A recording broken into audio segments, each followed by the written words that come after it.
होला गाय में धूरी लगाना से पहलवान ना होला। अरे सुनील भाई तोरा देर तक कितने आले या कितने चल गए आई बासुकीनाथ बिहारी के चलो भाई माफ नहीं चलते तोरा से हम आज क्षमा कर तोरा माफ कर रहे हैं कि प्रोग्राम तुम दिया है और नहीं तो तोरा भैया बकस्ती हल्ला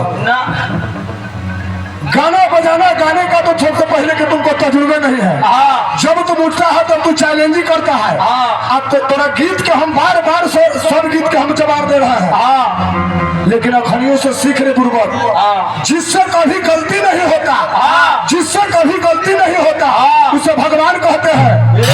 जो जानबूझकर गलती कर देता है उसे इंसान कहते हैं और जो जानबूझकर गलती करता है उसे शैतान कहते हैं और जो अनजान में गलती करता है उसे भगवान कहते हैं। रूनी न पूंजी 14 वो पूंजी रख ले। सबसे पहले बोलने का कोई भी व्यास को हाथ में जब माइक मिलता है तो माइक पर लायक बात बोलना चाहिए। गलती ना कहनी है सुनील भाई तोरा जगह पर कोई रहता जाके जनता भी कह देता कि सुनील को पराजय करा के वो कोई व्यास गया है। भाई हम शांति से गाना बजाना करने वाले चाचा जी व्यास है। हम गाली गलौज करने वाले नहीं है। सबसे पहला बात कि तारा कोई आदेश ना दी हम सब चटनी गावे के आज चटनियों तू गई लदारी भी गई तो तू पर्दा से बाहर हो गई। अरे पूर्वक तुमको भगवान आंख नहीं दिया है। छठी माई तुमको आंख नहीं दिया है। बगल में 5 गो माई बहिर बैठ के देख रहा है और तू अतार भतार कर रहा है। यही चलते कहते हैं सुनील कि तोरा में व्यास का छापा कबो नहीं लगेगा।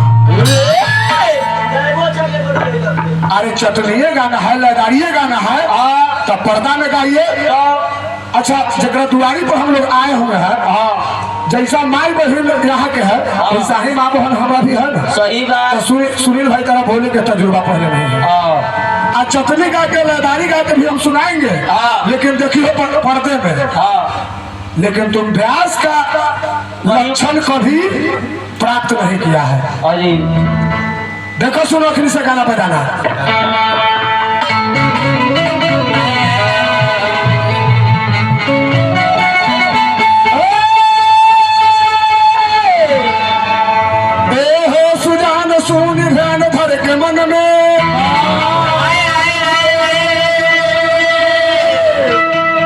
आज 1-1.5 महीना हुआ होगा। ऐसे तो हमको नहीं बोलना चाहिए हम घमंडी कलाकार नहीं है चाचा जी। बगले में दयानंद व्यास के घर है हमारा से बड़ भाई है।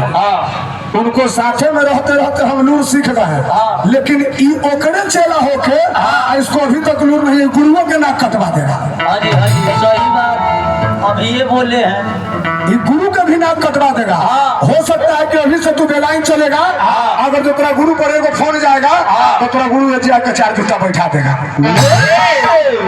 जाके तू पता करो कि बासुकीनाथ बिहारी कैसा है। अरे हम संस्कारी ना हो इबार आगे जी के चला है पूर्वक कही के ऐली न गेलिया फलान बहू कहली तो लुबुर लुबुर लुबुर लुबुर शेर वर्धनिया कलकत्ता तक दुकान। नीति में रहना सीख लो सुनील भाई।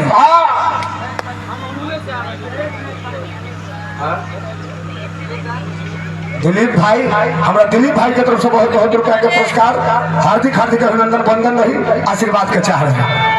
हम शुरू से कहते रह गए चंदन भाई की तरफ से बहुत बहुत रुपया के पुरस्कार हार्दिक हार्दिक हार्दिक अभिनंदन बंदन है। हम शुरू से इनका भाई मानने आज छोटा बबुआ है तू लेकिन अरे तोरा पंकजो जो नाल बजाता है पंकज से तो लूर नहीं सीखा है। थोड़ा सा छोट लड़का पंकज तोरा में जो नाल बजा रहा है कितना बढ़िया लड़का है। तुम शुरू से उसको पंकज के रख के आगे बढ़ा दिया लेकिन पंकज को हम 21 मानते हैं तोरो 21 मानते थे। अब पंकज हमको दर्जा देता है अब तोरा अखनी तक लूरे नहीं तोरा लगता है कि हम व्यास हो गए। तोरा अखनी व्यास बन में कम से कम 5 साल और देरी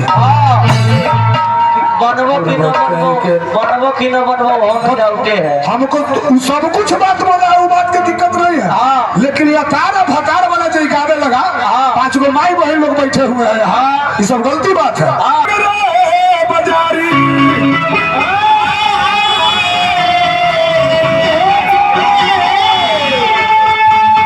और प्रेम ही सब जाल बिगड़ल सा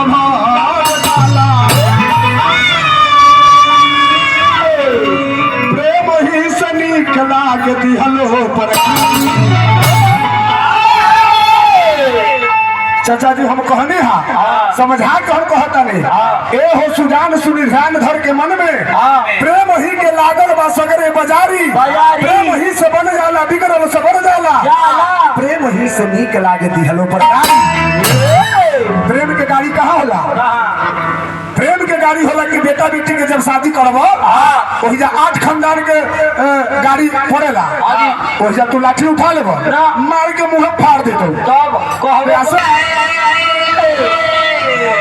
और परिवार ना मिले माया परिवार कैसन कैसन मिले के चाहे पैसा परिवार कैसन कैसन मिले के चाहे पैसा तो सब कुछ मिले तो मिले तो सब कुछ मिले तो मिले सुनील भाई ध्यान दी हो भाई बा आके मंडली में बैठ जाओ तो सब कुछ मिले तो मिले सुनील अब कोई रफ्तार